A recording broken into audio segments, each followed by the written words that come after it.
والإسلام للمسلمين والمسلمات والمؤمنين والمؤمنات الأحياء منهم والأموات وبشرهم على موعد الدين واختم لنا منك بالخير ويا خير الناصرين برحمتك يا أرحم الراحمين.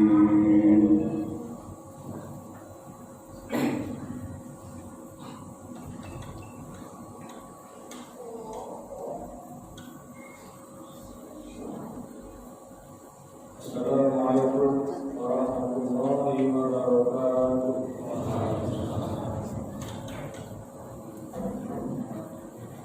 Allahu Akbar, Allahu Akbar, Allahu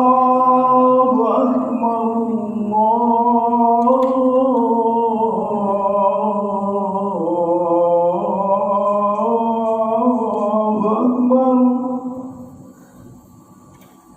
Ashhadu an la ilaha illallah.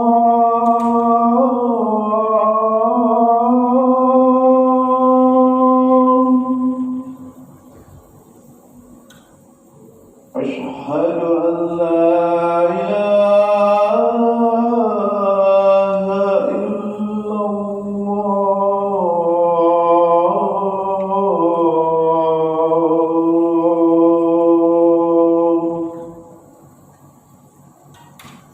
Ashhadu anna Muhammadan Rasulullah.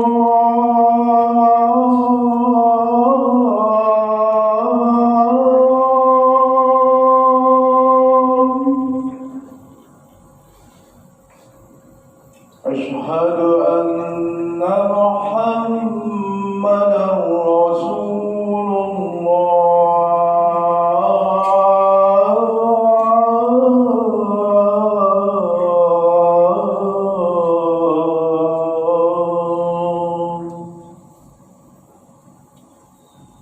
Hayya 'alal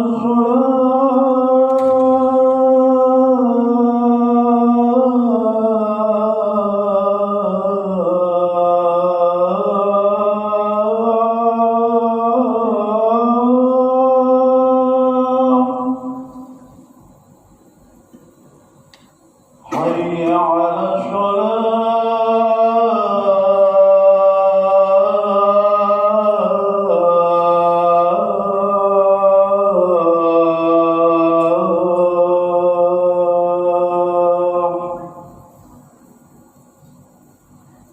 حي على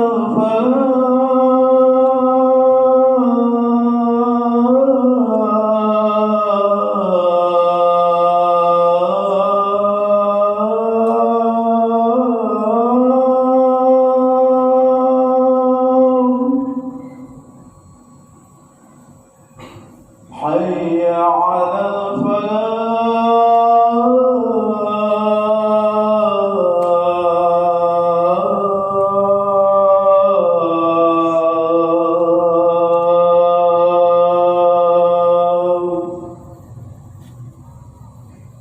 Allahu Akbar, Allahu Akbar. La ilaha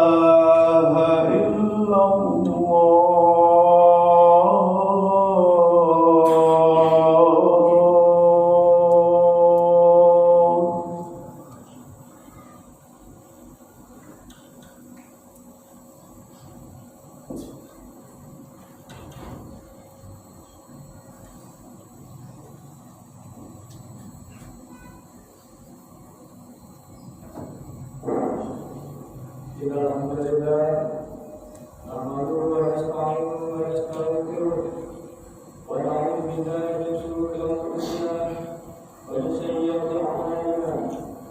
Man yahdihillahu fala mudilla lahu wa man yudlil fala hadiya lahu.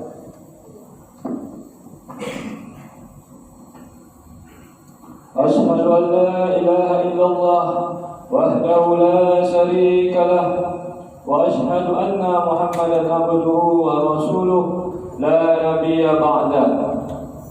قد أدى الأمانة وبلغ الرسالة ونصح أمة وجاهد في سبيله حق جهاده. والصلاة والسلام على نبينا محمد صلى الله عليه وسلم وعلى آله وصحبه ومن سلك سبيله واهتدى بهدى إلى يوم الدين. ويا أيها الناس اتقوا الله حق تقاته ولا تموتن إلا وأنتم مسلمون. وقال الله تعالى في القرآن الكريم: أعوذ بالله من الشيطان الرجيم. بسم الله الرحمن الرحيم.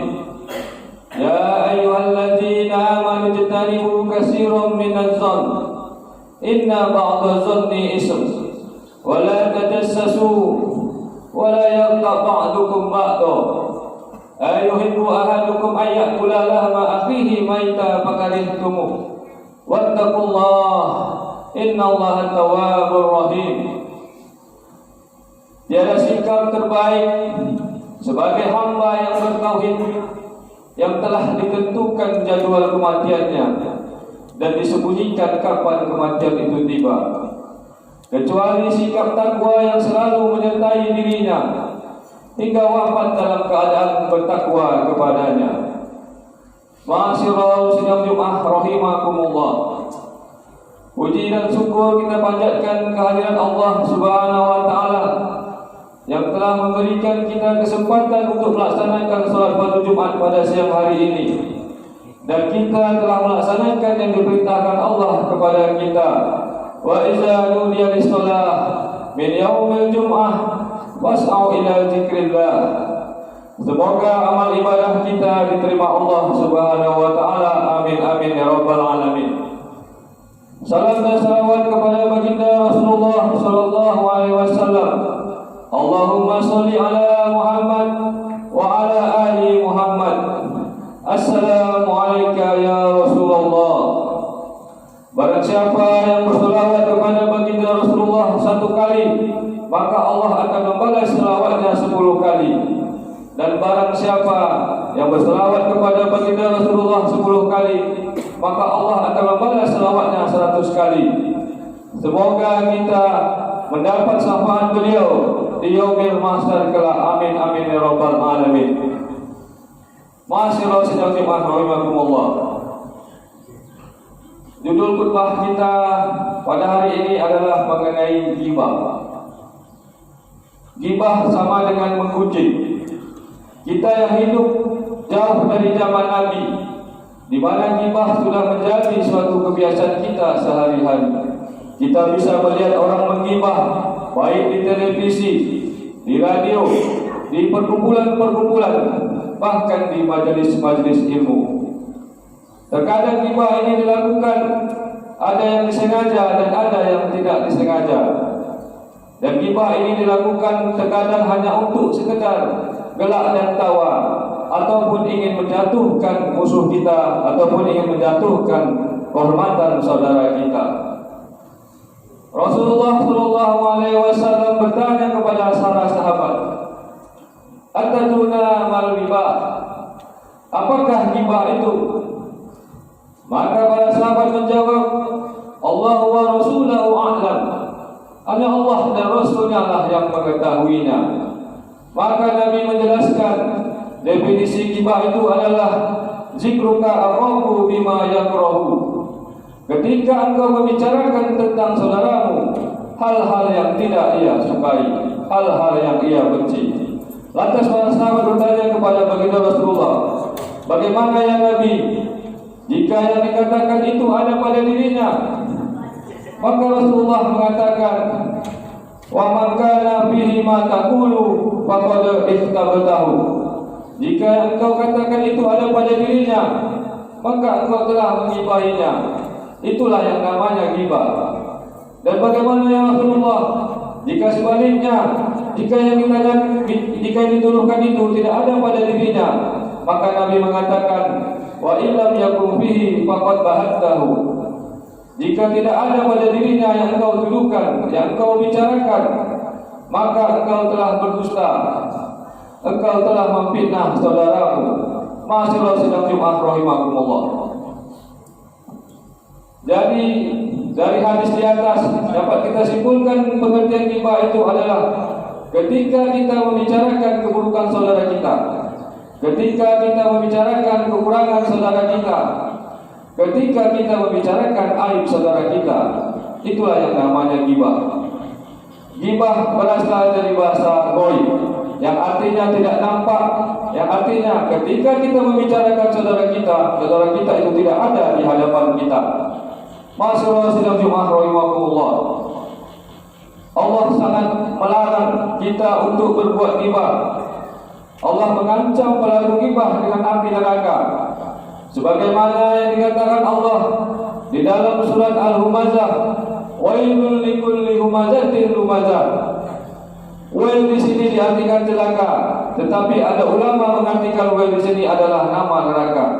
Nerakalah, celakalah tempat orang yang melakukan humazah dan lumazah.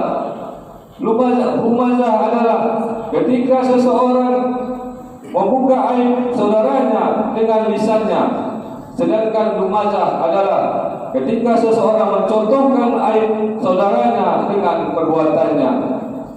Pelaku ghibah ini tidak hanya diancam dengan api neraka, tetapi di alam kubur pun akan mendapatkan siksa dari Allah Subhanahu wa taala. Ketika Rasulullah sallallahu alaihi wasallam berjalan melewati dua kuburan bersama para sahabat, maka Rasulullah sallallahu alaihi wasallam berhenti di dua kuburan tersebut, dan Nabi kita mengambil pelepah kurma dan ditancapkan terhadap kedua kuburan tersebut. Dan Nabi mengatakan kepada para sahabat, tahukah kalian bahwa dua penghuni kuburan ini sedang disiksa oleh Allah karena dua dosa yang telah dilakukannya. Dosa yang pertama, dia tidak istinja ketika selesai buang air kecil. Dan dosa yang kedua, karena dia telah menggibah saudaranya.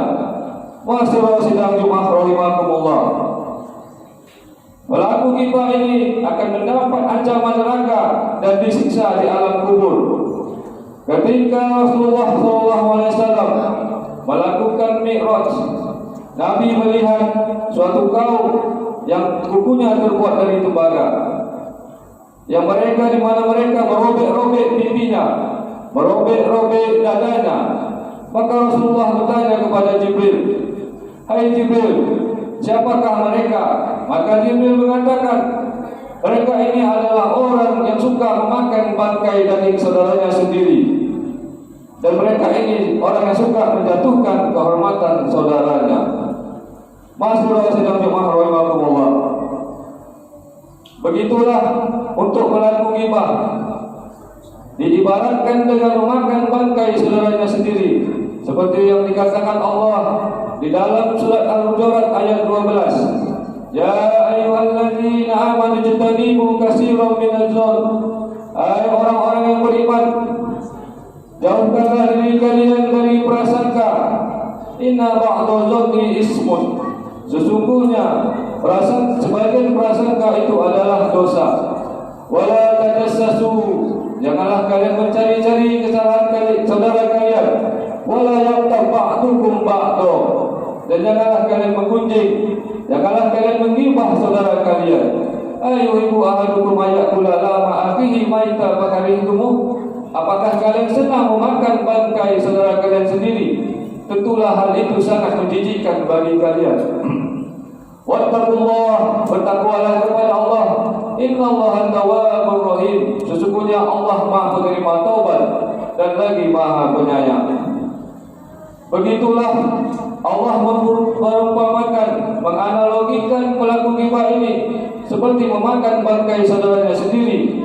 Karena pelaku ghibah ini mengoyak kehormatan saudaranya. Masyaallah sidang Jumat rahimakumullah. Dosa ghibah adalah dosa yang sangat besar, dosa yang lebih besar daripada dosa berzina. Ketika seseorang berzina, bertobat kepada Allah dengan taubatan nasuha dan berjanji tidak akan mengulanginya lagi, maka insya Allah dosanya akan diampuni oleh Allah Subhanahu wa taala. Tetapi ketika dosa ghibah ini bertobat kepada Allah, maka dosanya tidak akan diampuni Allah, taubatnya tidak akan diterima Allah sebelum dia meminta maaf kepada orang yang digibahinya.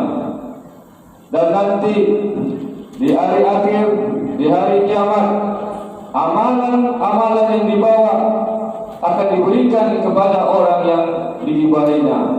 Sebagaimana yang dikatakan Rasulullah mengatakan, tahukah kalian siapakah orang yang bangkrut?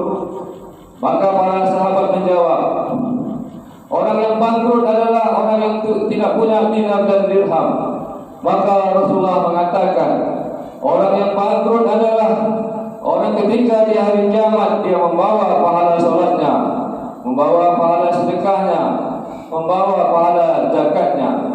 Tetapi karena di dunia dia telah menggunjing saudaranya, mencaci maki saudaranya, maka pahalanya tersebut akan diberikan kepada saudaranya, diberikan kepada orang lain. Masyaallah sedang jemaah rahimakumullah. Maka dari itu, janganlah kita mencari musuh-musuh kita di akhirat kelak. Kita rajin ibadah di dunia, tetapi orang lain yang akan menikmati hasilnya. Masyaallah sedang jemaah rahimakumullah. Namun begitu, kriteria ghibah ini ada 6 yang dibolehkan menurut Imam An-Nawawi dalam kitab Al-Azkar li An-Nawawi. Yang pertama, ghibah yang dibolehkan ketika minta nasihat. Ketika kita meminta nasihat kepada ulama, ketika suami istri datang menghadap kepada ulama dan meminta dengan tujuan meminta nasihat, dan mereka membuka aib masing-masing, itu dibolehkan. Yang kedua, ketika seorang terzalimi, dia menceritakan tentang aib orang lain yang dilakukan terhadap dirinya, dia menceritakan di depan pengadilan, di depan pihak yang berwenang, di depan para ulama, itu ghibah yang dibolehkan. Yang ketiga, ketika ingin merubah suatu kemungkaran menjadi suatu kebenaran, ghibah seperti itu boleh dilakukan. Yang keempat, ketika untuk kemaslahatan umat, ghibah seperti ini pernah dilakukan oleh Nabi. Ketika datang seorang perempuan kepada Rasulullah, ya Rasulullah, ada 2 laki-laki yang ingin melamar saya, maka saya minta pendapatmu ya Rasulullah. Maka Nabi mengatakan, si fulan orang yang pemalas, si fulan satunya lagi orang yang suka memukul istri. Maka ini ghibah yang dibolehkan karena untuk kemaslahatan umat. Yang kelima, ketika kemungkaran telah dilakukan dengan terang-terangan, ghibah seperti ini boleh kita lakukan. Yang keenam, untuk kenamaan yang sudah melekat pada diri seseorang, yang dengan tujuan tidak untuk menggibahnya, tidak untuk menjelek-jelekkannya, maka itu boleh dilakukan. Masyaallah sidang Jumat rahimakumullah. Demikianlah khutbah singkat kita pada hari ini. Semoga kita bisa menjaga lisan kita dan terhindar dari sifat ghibah ini. Sebagaimana Nabi mengatakan dalam hadisnya, wa man kana yu'minu billahi wal yawmil akhir falyaqul khairan aw liyasmut. Barang siapa yang beriman kepada Allah dan hari akhir, maka hendaklah dia berkata yang baik atau diamlah. Wa'tabiru ya ulil absar la'allakum turhamun.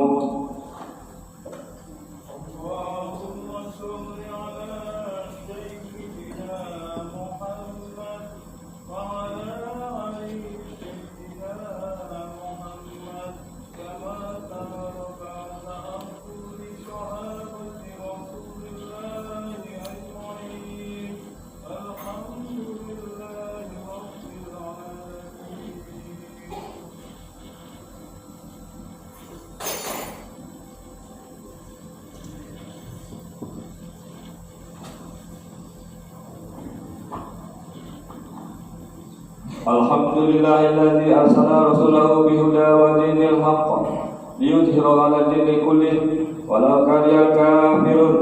Asyhadu an la ilaha illallah wa asyhadu anna Muhammadan abduhu wa rasuluh la nabiyya ba'dah.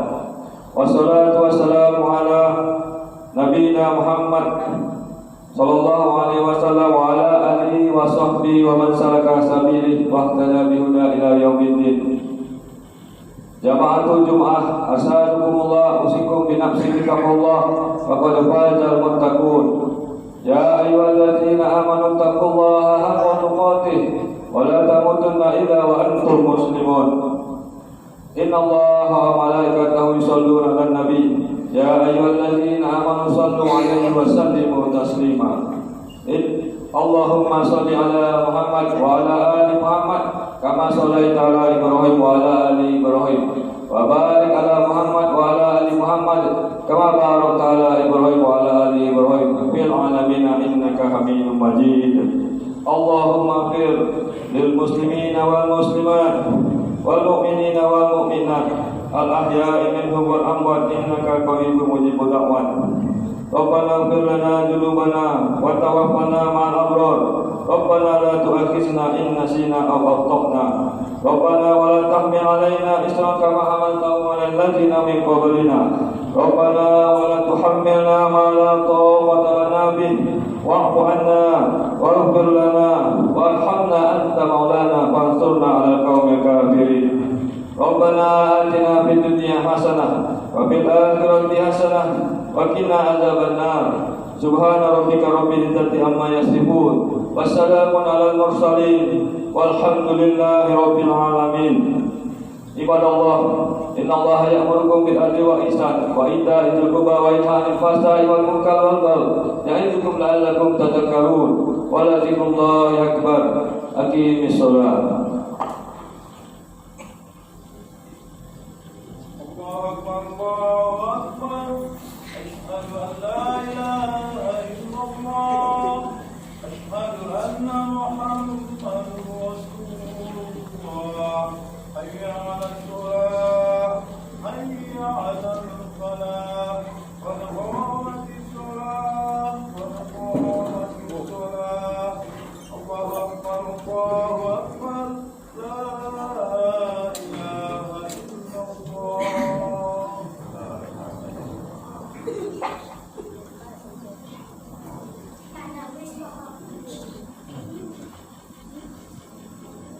Allahu Akbar.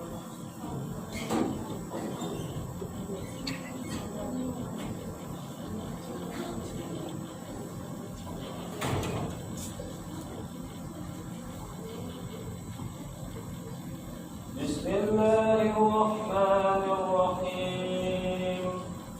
Alhamdulillahi rabbil alamin. Ar-Rahman